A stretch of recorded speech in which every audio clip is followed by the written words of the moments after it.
কোরবানির নিসাব পরিমাণ সম্পদ সম্পর্কে বলবেন, কতটুকু সম্পদ থাকলে কোরবানি করতে হবে। কোরবানির সামর্থ্য থাকা সত্ত্বেও কেউ কোরবানি না দিলে গুনাহগার হবেন কিনা, মৃত আত্মীয়র নামে কোরবানি করা যাবে কিনা, কোরবানির গোশত ফ্রিজ রাখা যাবে কিনা, যারা কোরবানি দেয় সেসব আত্মীয়কে কি কোরবানির গোশত দেওয়া যাবে, আকিকা না দেওয়া থাকলে কি কোরবানি দিতে পারে, পরিবারের ছেলে মেয়ে ভাই বোন ও স্বামী স্ত্রী মিলে এক নামে কোরবানি দিলে তা হবে কি না, পেঁয়াজ খেয়ে মসজিদে গেলে কি গুনাহ হবে, উপনাঙ্গের লোম পরিষ্কার করলে কি গোসল ফরজ হয়, আমার বাবা মারা গেছেন, আমার আম্মু নাকি 40 দিন জুতা পড়তে পারবেন না, এটা কি কুসংস্কার, পরিবারের বাবা বড় বাবার সামনে মাথায় ওনা না থাকলে কি পাপ হবে, বয়সে বড় মেয়েকে বিয়ে করা যাবে কি না, খাটের উপর নামাজ পড়া যাবে কিনা, পুরুষের আনাগোনা থাকার সম্ভাবনা থাকলে নেকাব পরে নামাজ পড়া যাবে কিনা, নাপাক অবস্থায় হাদিস ইসলামের বই ধরা যাবে কিনা।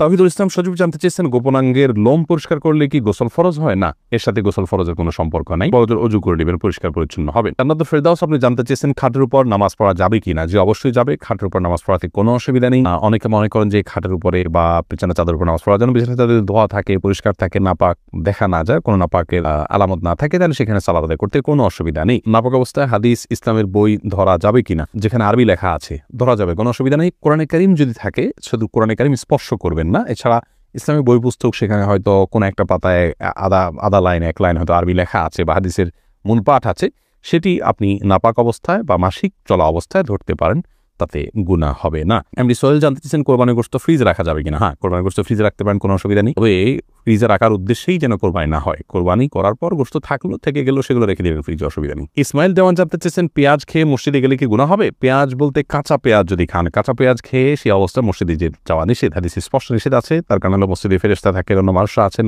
কাঁচা পেঁয়াজ খেলে মুখে দুর্গন্ধ হয়, সে দুর্গন্ধ নিয়ে মসজিদে গেলে আশপাশের লোকদের কষ্ট হবে, ফেরেশতাদের কষ্ট হবে, সেজন্য হাদিসে নিষেধ আছে। অতএব কাঁচা পেঁয়াজকেও খাওয়ার পর ভালো করে মুখের দুর্গন্ধ দূর করে, সেটি অন্য কিছু খেয়ে হোক, ব্রাশ মেসওয়াক ইত্যাদি হোক, যেভাবে হোক অন্য উপায়ে মুখের দুর্গন্ধ দূর করে তারপর তিনি মসজিদে যাবেন। দামিয়া সুলতানা জানতে চেয়েছেন পরিবারের বড় ভাইয়ের সামনে মাথায় ওড়না না থাকলে কি পাপ হবে। না বোন, পাপ হবে না। আপনার বড় ভাই বা বাবার সামনে মাথার ওড়না না থাকলেও পাপ হবে না, কিন্তু ফিতনার এই যুগে যথাসম্ভব আপনি মাথার উপরে ওড়না বা কিছু দিয়ে রাখতে পারলে ভালো, কিন্তু আপনার চুল দেখা গেলে অবশ্যই পাপ হবে না, কোনো অসুবিধা নেই। ফাহিম বিনতে ফারুক জানতে চেয়েছেন পুরুষের আনাগোনা থাকার সম্ভাবনা থাকলে নেকাব পরে নামাজ পড়া যাবে কিনা। জি অবশ্যই, নেকাব পরে সাধারণ অবস্থায় নামাজ পড়া যাবে না, কারণ নবী সাল্লাল্লাহু আলাইহি ওয়াসাল্লাম চেহারা ঢেকে সালাত পড়তে নিষেধ করেছেন এবং নারী পুরুষ সকলের জন্য সেটি সমানভাবে প্রযোজ্য। কিন্তু কোনো ক্ষেত্রে যদি এমন হয় যে আপনি এমন জায়গায় সালাত আদায় করছেন এখানে অন্য পুরুষরা আসা যাওয়া করার প্রচন্ড সম্ভাবনা আছে, তাহলে সেক্ষেত্রে আপনি নেকাব পরে সালাত আদায় করতে পারবেন, যেহেতু এটা বিশেষ ওজর রয়েছে। এর পরের প্রশ্ন করেছেন মাহবুব আলম, আপনি জানতেছেন মৃত আত্মীয়র নামে কোরবানি করা যাবে কিনা। মৃত আত্মীয়ের নামে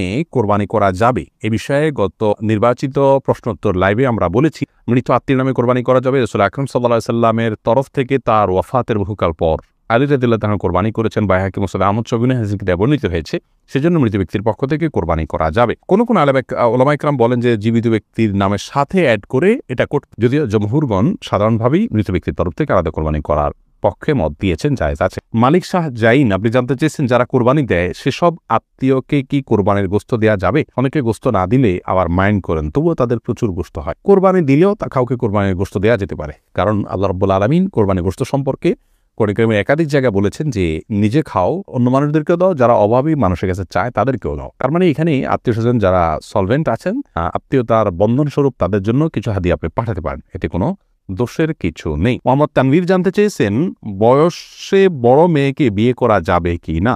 অবশ্যই করা যাবে।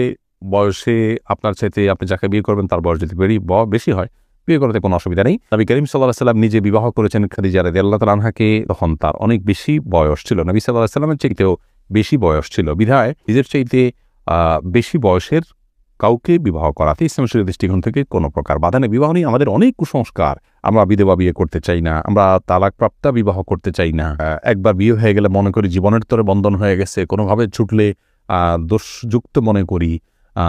এইগুলোর সবগুলো আমাদের সমাজের অপসংস্কৃতি, এগুলো অনেক অন্যায়ের দুয়ারকে উন্মোচন করে। বিবাহ বিষয়টাকে শরীয়ত অনেক ইজি করেছে। সাহাবায়ে কেরাম পুরুষ হয়তো একাধিক বিয়ে করছে, সেটাও যেমন তাদের কাছে স্বাভাবিক ছিল, নারীদেরও একাধিক জায়গা বিয়ে হচ্ছে সেটা সম্পূর্ণ স্বাভাবিক মনে করা হচ্ছে। এখন 2-3 জায়গা বিয়ে হলে, তালাক হলে তাকে মানুষ মনে করে যে লোকটা খারাপ, ভালো মানুষ নয়। এটি সম্পূর্ণ একটি ষড়যন্ত্র, ইবলিস আমাদের সমাজকে অস্থিতিশীল করবার জন্য এই কালচারগুলো প্রবেশ করে দিয়েছে সমাজে। এগুলো আমাদের যত বেশি আমরা বুঝতে সক্ষম হব, ততই ইনশাআল্লাহ কল্যাণের পথে অগ্রসর হতে পারবো। এমনি জাহিদুল ইসলাম জানতে চেয়েছেন আকিকা না দেওয়া থাকলে কি কোরবানি দিতে পারে। আকিকার সাথে কোরবানির কোনো সম্পর্ক নেই, দুটো সম্পূর্ণ দুই ধরনের ইবাদত। আকিকা না থাকলেও কোরবানি দিতে পারে, আকিকা না দিলেও কোরবানি দিতে পারে। ফনি আক্তার দোলন আপনি জানতে চেয়েছেন, পরিবারের ছেলে মেয়ে ভাই বোন ও স্বামী স্ত্রী মিলে এক নামে কোরবানি দিলে তা হবে কি না? বনসনিয়া পুরো পরিবার তরফ থেকে একটা কোরবানি দিলে যথেষ্ট হবে, এ মর্মে বহু হাদিস পাওয়া যায়। নবী আলাইহিস সালাম সেই সমস্ত হাদিসগুলোকে সামনে রেখে সৌদি আরবের ওলামা একরাম বলেন যে গোটা পরিবারের যিনি মূল কর্তা থাকবেন,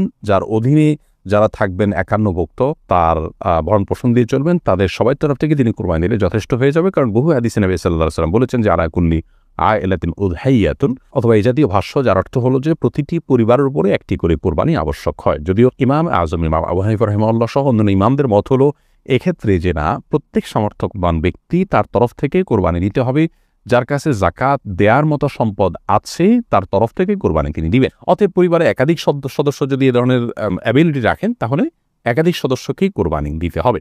আর এই যে দ্বিতীয় মত যারা বলেন, তারা প্রথমোক্ত মতে যে হাদিস তারা পেশ করেছেন যে প্রত্যেক পরিবারের তরফ থেকে একটা কোরবানি হলে হবে, তারা ওইটার ব্যাখ্যা বলেন যে আসলে তখন একটা পরিবারে একজন কর্তা ছিলেন আর সবাই তার অধীনস্থ থাকতেন। একাধিক ব্যক্তি সাধারণত উপার্জন করতেন না। যখন উপার্জন হয়ে যেতেন, যখন হয়ে যেতেন ছেলেরা, তখন তারা বিবাহ করতেন এবং স্বাভাবিকভাবে তাদের আলাদা পরিবার উঠে দেওয়া হতো। নবী সাল্লাল্লাহু আলাইহি ওয়াসাল্লাম সেই দৃষ্টিকোণ থেকে বলেছেন। যেহেতু আমাদের সমাজে এখন একই পরিবার একাধিক ব্যক্তি উপার্জন করে যাকাতের দেওয়ার মতো অবস্থা তাদের হচ্ছে, সেই জায়গা থেকে নবী সাল্লাল্লাহু আলাইহি ওয়াসাল্লাম এটি বলেছেন। যাই হোক, তো দুটি মতই আমি আপনাদের সামনে প্রেজেন্ট করলাম। পরিবারের একাধিক ব্যক্তি যদি সামর্থ্যবান থাকেন, তাহলে সেই একাধিক ব্যক্তি কোরবানি তাদের তরফ থেকে করা মতে অধিকতর নিরাপদ। এরপরে নাইমুল হক আজাদ জানতে চেয়েছেন, কোরবানির নিসাব পরিমাণ সম্পদ সম্পর্কে বলবেন, কতটুকু সম্পদ থাকলে কোরবানি করতে হবে? কোরবানির নিসাব হলো যাকাতের নিসাব। একজন মানুষের কাছে 595 গ্রাম রূপা বা তার সমমূল্য যদি থাকে তাহলে তার উপরে কোরবানি বর্তাবে, এবং সেই নিসাবটি হলো বর্তমান বাজার মূল্য হিসাব করলে আপনার 595 গ্রাম রূপার যে মূল্য আছে সেটি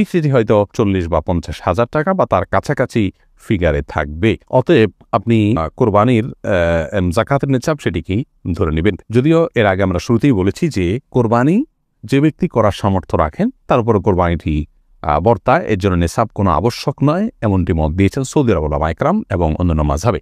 হানাফি মাযহাব বা আমাদের ওলামা একরাম বা আমাদের যে স্কুল অফ থট ওলামা একরাম ফলো করে থাকেন, সেটিতে আপনার যাকাতের নিসাব হলে তখন কোরবানি আবশ্যক হবে বা বর্তাবে। এই মিজানুর রহমান শামীম আপনি জানতে চেয়েছেন, কোরবানির সামর্থ্য থাকা সত্ত্বেও কেউ কোরবানি না দিলে গুনাহগার হবেন কিনা? উত্তর হলো, কোরবানির সামর্থ্য না থাকা সত্ত্বেও যদি কোরবানি না দেন তাহলে তিনি গুনাহগার হবেন। ইমাম আবু হানিফা রাহিমাহুল্লাহ তার মত অনুযায়ী, যেটিকে ফলো করে আমাদের দেশের বেশিরভাগ ওলামা একরাম। আর আরাবিয়ান স্কলারদের মধ্য থেকে সৌদি আরবের ওলামা একরাম বিশেষত, তাদের এক্ষেত্রে দৃষ্টিভঙ্গি ভিন্ন রকম। তারা মনে করেন কোরবানি এটি একটি সুন্নাহ আমল, যার কারণে কোরবানি যদি কেউ সামর্থ্য থাকার পরও না করেন তাহলে তিনি সুন্নাহ তরক করলেন, একটি সুন্নাতে মুআক্কাদা বা গুরুত্বপূর্ণ একটি সুন্নাহ তরক করলেন। সন্দেহাতীতভাবে তিনি ক্ষতিগ্রস্ত হলেন, কিন্তু তিনি বড় ধরনের কোনো গুনাহগার হলেন না। যেমনটি আমাদের ওলামা একরাম মনে করেন ওয়াজিব তরক করার গুনাহগার হবেন সামর্থ্যবান ব্যক্তি কোরবানি না দিলে। আমাদের ওলামা একরামের দলিলটি অত্যন্ত সমৃদ্ধ। এক্ষেত্রে নবী সাল্লাল্লাহু আলাইহি ওয়াসাল্লাম বলেছেন যে ব্যক্তি কোরবানি করার সামর্থ্য রাখে অথচ কোরবানি করল না, সে যেন আমাদের ঈদগাহে না আসে। এবং এই মর্মে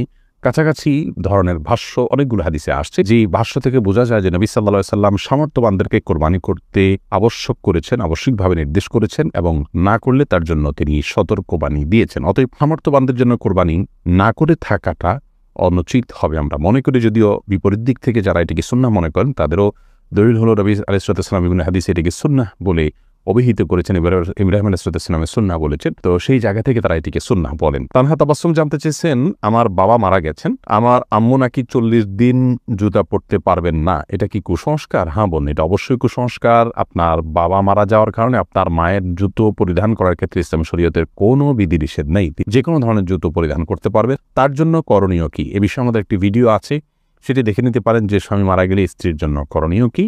তিনি শোক পালনের অংশ হিসাবে 4 মাস 10 দিন পর্যন্ত অন্যত্র বিবাহ বসতে পারবেন না। সেই সাথে নিজ গৃহে বা যেখানে তিনি অবস্থান করেন সেই গৃহ বা গৃহের আশেপাশে, অর্থাৎ আশেপাশে বলতে উঠান টুটান, বাসা হলে বাসার বারান্দা একটু সামনের অংশ, এরিয়ার মধ্যে তিনি থাকবেন, বাইরে যাবেন না একান্ত প্রয়োজন ছাড়া, যেটাকে সাজগোজ বলা চলে। বাহিরে বিভিন্ন অনুষ্ঠানে যেতে মানুষ যেটি করে সেরকম কোনো সাজগোজ তিনি করবেন না। এছাড়া জুতা পরিধান করা যাবে না বা ইত্যাদি এরকম কোনো কথা ইসলাম শরীয়তে বলা হয়নি, এটি সম্পূর্ণ কুসংস্কার।